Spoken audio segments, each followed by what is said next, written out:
I never thought my life would end on a Tuesday. Not with a car crash or a flatlining EKG, but with the sound of the dishwasher humming its final rinse cycle and a half-eaten bowl of penne alla vodka going cold between us. It was my turn to cook. I'd used the good Parmesan, the kind you grate yourself. I'd even lit a candle, one of those overpriced ones from the boutique she likes that smells like leather and library dust. I was trying. I was always trying. She said it while reaching for the last piece of garlic bread. The good piece. The one with the crispy cheese edge that we always play fought over. She didn't fight for it this time. She just took it. I was checking an email from work on my phone under the table, a habit she usually scolded me for. "You're more married to that screen than me," she'd sigh. But she didn't sigh.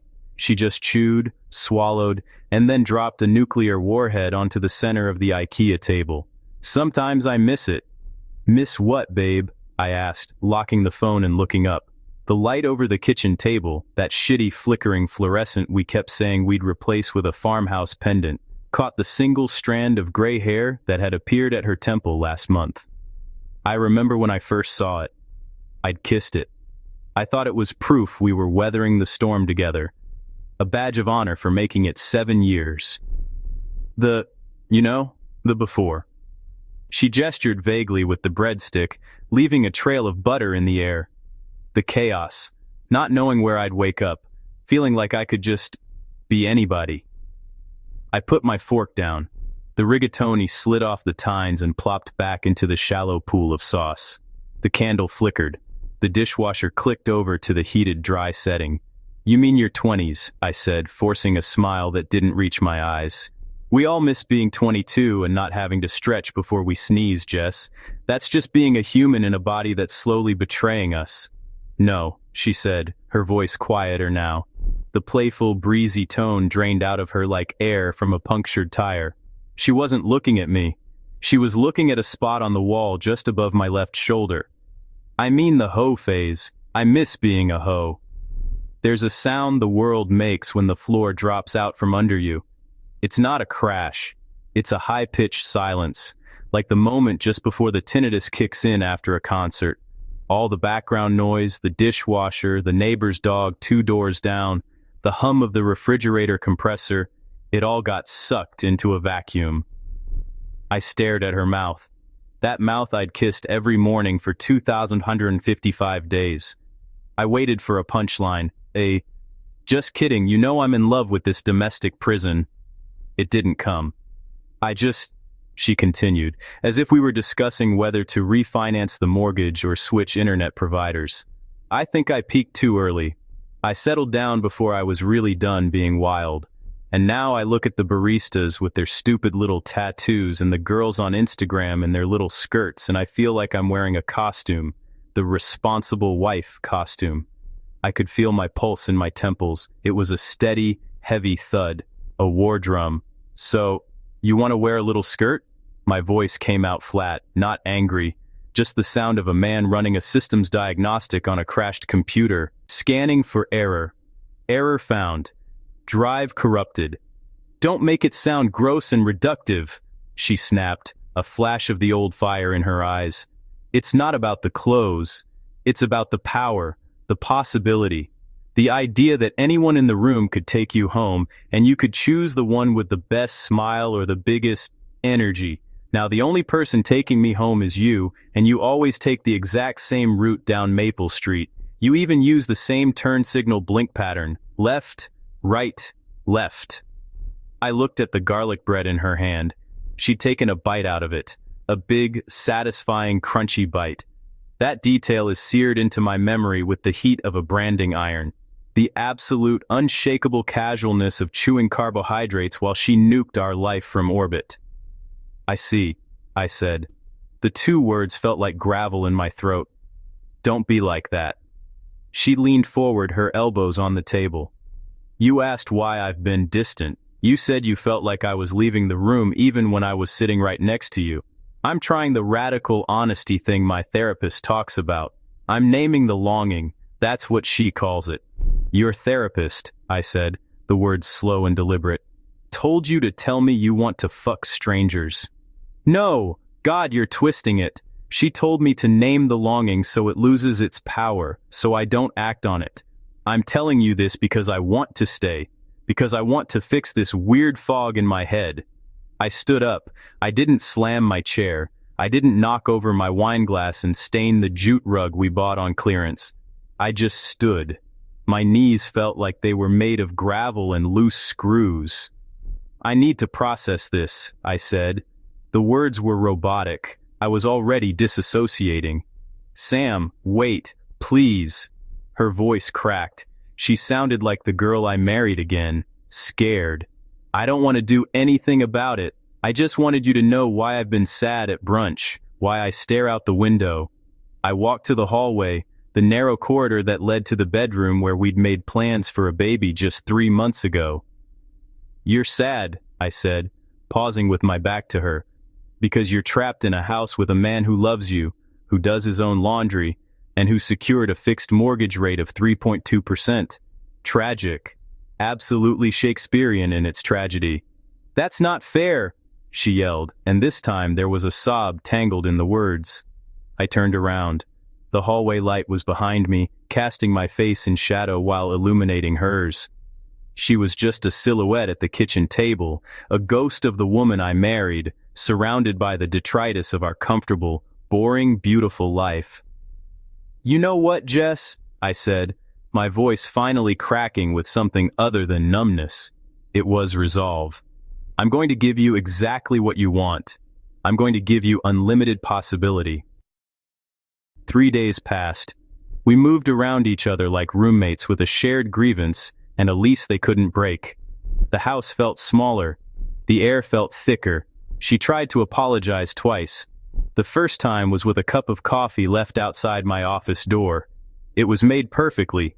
2 sugars, a splash of oat milk. She even put it in my favorite chipped mug, the one from our trip to Savannah. I let it go cold. The second time was a text at 2:17 a.m.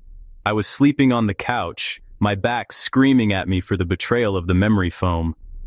The phone buzzed. Jess, I'm sorry. I think I just had a midlife crisis before dinner. Can we please just be normal? I read it. I saw the 3 dots indicating she was waiting for a reply. I turned off the screen and stared at the ceiling fan. Normal. The new normal was that my wife looked at me like I was a pair of comfortable, sensible, boring slippers she resented having to wear. I didn't respond to either attempt. Instead, I got busy. I'm a project manager for a mid-tier construction firm, Matthews & Sons. I know how to handle logistics. I know how to plan a demolition. The first thing you do is secure the utilities. You shut off the gas, you cap the water lines, you clear the site of debris. I sat in my office, really just a corner of the guest room with an IKEA Mica desk and a dying Monstera plant, and opened a new spreadsheet. The blue light of the monitor washed out my face. I labeled it Transition Plan. Column A, Assets. Column B, Liabilities. Column C, Division. I didn't feel anger, not yet. That would come later, in the middle of the night, when I'd remember the way she'd bitten into that bread. Right now, I felt the cold, bracing clarity of a man who has just realized the lifeboat he's been clinging to is actually just a piece of floating garbage that's slowly sinking. I was hyper-efficient. It was a form of self-harm disguised as productivity. I found the deed to the house. I pulled the last 3 months of bank statements. I calculated the equity. I researched the penalties for early withdrawal from the 403(b). I even looked up the average cost of a 1-bedroom apartment across town, the kind with thin walls and a coin-op laundry in the basement, the kind of place where you can be anybody. On the 4th day, Friday, she found me in the garage. I was organizing my tools. The socket wrenches were laid out in perfect descending order on a stained drop cloth. It was the only thing in my life that felt organized. She was wearing my old college hoodie, the faded navy one with the frayed cuffs and the hole in the left armpit. It was a tactical error on her part, though I doubt she knew it. It made me want to cross the grease-stained concrete and bury my face in her neck. It made me want to vomit. It was the uniform of us, and she was wearing it while being the person who blew up us. Can we please stop this silent treatment? She asked, leaning against the hood of my truck. Her arms were crossed tight over her chest. I can't live like this. It's like living with a ghost who hates me. I'm not giving you the silent treatment, I said, wiping a 10mm socket clean with a red rag. I've been busy. Doing what? Rearranging the garage for the apocalypse? Setting you free. She laughed, but it was a nervous, hollow sound that bounced off the concrete walls and died immediately. Okay, Drama King. What's next? A PowerPoint presentation? I walked over to the workbench, my boots echoing on the floor. I picked up the manila folder I'd prepared. It was crisp, professional. The kind of folder I used for project bids. I handed it to her. She opened it, her smile fading as her eyes scanned the pages. The smile didn't just disappear, it collapsed, like a sandcastle hit by a wave. What is this? Division of liquid assets? Proposed sale of 403B funds? Pet custody agreement? Mochi the cat? She looked up, her face a shade of pale I'd only seen once before, when she had food poisoning in Cancun. Sam, this is a divorce plan. It's a freedom plan, I corrected, my voice unnervingly steady. You said you missed the possibility. The not knowing where you'll wake up. The power. I'm giving you that back. Unlimited possibility. No Maple Street. No same turn signal routine. You can wake up in a different bed every weekend. This document ensures you have the financial runway to do that. Her hands were shaking now. The paper made a soft flick, flick, flick sound as the sheets vibrated. I told you, I didn't do anything. I was just talking about a feeling, a stupid, intrusive thought. And you think that's better? I asked, my voice finally breaking from the monotone into something raw and jagged. I slammed the wrench down on the bench. The clang of steel on steel made her jump. You think it hurts less that you didn't cheat?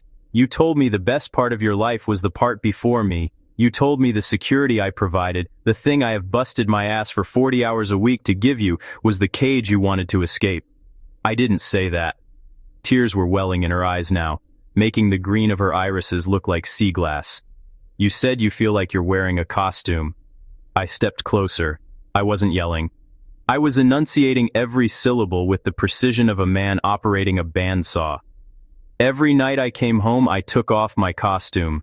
The guy who has to smile at clients and hit deadlines and pretend he gives a shit about drywall thickness. When I walked through that door, I was just Sam, your husband. That was my real self. The guy who forgot to buy milk and left socks on the bathroom floor. That was me. But apparently, the real you, the authentic you, was in the club bathroom in 2015 doing shots off some guy's key. Her face crumpled. A sob escaped her throat, high and tight. That's not fair.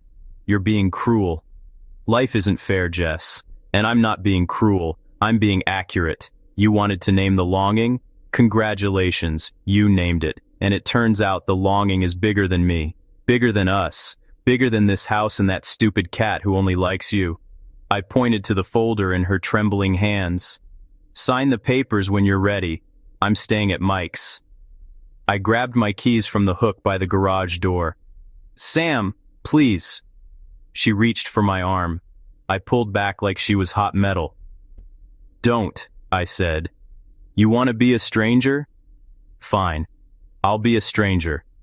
But I'm not going to be the security guard at your cage while you dream about the zoo. I got in the truck and backed out of the driveway without looking at her. That was 3 weeks ago, 21 days of sleeping on Mike's pull-out couch and waking up with a metal bar digging into my spine. 21 days of lawyer emails and the cold, clinical language of dissolution. Tonight, I'm sitting on the front porch of the house I used to own half of. The moving truck is in the driveway, rumbling diesel fumes into the warm evening air. The exhaust mixes with the scent of the honeysuckle vine we planted together the spring after we moved in. 2 guys named Raul and Steve are carrying out the last of my boxes. It's surprisingly little stuff when you separate it from hers. My grill, my books, my guitar. I never learned to play, the one she bought me for my 30th birthday, swearing she'd teach me Wonderwall. We never got around to it. She's standing in the doorway. She's not crying. She's past that. She's in the hollow-eyed stage I was in that first week, the stage where the world looks like it's been washed in gray water. She's lost weight. Her collarbones are more pronounced. "You really won't even try counseling?" she asks, her voice hoarse from 3 weeks of this circular argument. She's holding a glass of white wine. It's 2 p.m. That's a new detail. "Counseling for what?" I ask, looking at the oak tree I planted 4 years ago. I remember digging the hole. My back hurt for a week. It's finally tall enough to shade the front window. I'll never see it fully grown. What would the goal be? To make you forget you want to be a hoe? That's not something a therapist can fix. That's just who you are, or at least who you told me you are. And I have to believe you. Not believing you would mean believing you're a liar who said something devastating just to feel something. I'm not sure which is worse. "I was stupid," she whispers, stepping onto the porch. The floorboards creak under her bare feet, the same creak that has announced every late-night trip to the fridge, every early morning scramble to let the cat in. "I was bored, and I said a stupid thing. I was trying to be edgy and deep, and I ended up just being a cliché, a woman in her mid-30s who can't handle peace. No." I stand up, brushing dust off my jeans. "You were honest, and I believe you." That's the part that kills her the most. I can see it in the way her face shuts down. The fact that I'm not accusing her of lying, I'm taking her at her word. The greatest act of love I could give her now, the final brutal act of being her partner, was to believe her completely and let her go. She steps fully onto the porch. The screen door slaps shut behind her. She puts the wine glass down on the railing. "Sam, please." She grabs my arm. Her touch is electric and painful, like grabbing a wire you thought was dead. Her fingers are cold from the glass. "I love you. I want you. I want the boring route down Maple Street. I want the turn signal. I was just scared of getting old, of becoming my mother, of being invisible. I didn't realize I was already visible to the only person who mattered." I pull my arm back, gently, deliberately. I look at her face, the face I've watched sleep for 7 years, and I try to memorize it without the filter of pain. Just the facts. The curve of her nose, the way her eyebrows are slightly uneven. "Jess, I want you to listen to me. Really listen. This is the last thing I'm going to say to you as your husband, the last piece of the boring routine." She nods, tears finally spilling over and tracking down her cheeks, catching the late afternoon sun. She looks beautiful. She looks tragic. "You're going to have a great time, for a while. You're going to download the apps. You'll go on dates with guys who have good jawlines and empty bank accounts and a deep, profound knowledge of IPAs. You'll wake up in strange apartments with scratchy sheets that smell like Axe body spray and regret, and you'll feel that rush, that power you missed. And maybe for a few months you'll think I did you a favor. You'll think Sam was right. I needed this." I zipped my jacket, the sound loud in the quiet suburban air. "But then you're going to be 40, and then 45, and the messages on the apps will slow down. The baristas will stop smiling back, and you're going to come home to an empty apartment that smells like takeout and the faint gas leak from the stove, and you're going to stub your toe on a piece of furniture that nobody helped you move. And you're going to realize that the hoe phase isn't a phase. It's just being alone with a better playlist and a more expensive vibrator." I walked past her, down the 3 wooden steps to the walkway. "You're wrong," she called after me, her voice cracking and echoing off the neighbor's siding. "You're so wrong about this. I just needed you to fight for me. I needed you to say, 'No, you're mine.'" I stopped at the passenger door of my truck and looked back. She was standing under the porch light, the one with the dead moths inside the glass globe. A swarm of new live moths circled the bulb above her head, throwing frantic shadows against the siding. The oak tree cast a long dark shadow across her face, bisecting her in half. "Maybe I am wrong," I said. My voice was calm now. The anger was gone, replaced by something heavier, grief. "But that's the beauty of the freedom you wanted. It's not my problem anymore. If you needed me to fight for you, you should have fought for us first. Instead, you gave up the second it got comfortable." I got in the truck and closed the door. The interior smelled like coffee and the leather conditioner I used last summer. A normal smell. A life before this smell. As Raoul slammed the back of the moving van shut and gave me a thumbs up, I didn't look in the rearview mirror. I didn't need to. I knew what was back there. Not a wife. Just a woman who was finally free to be whoever she wanted, and a man who was free to find someone who actually wanted to be with him. Someone who saw the turn signal and felt safe instead of trapped. I turned the key, the engine roared, and I drove straight down Maple Street without looking back.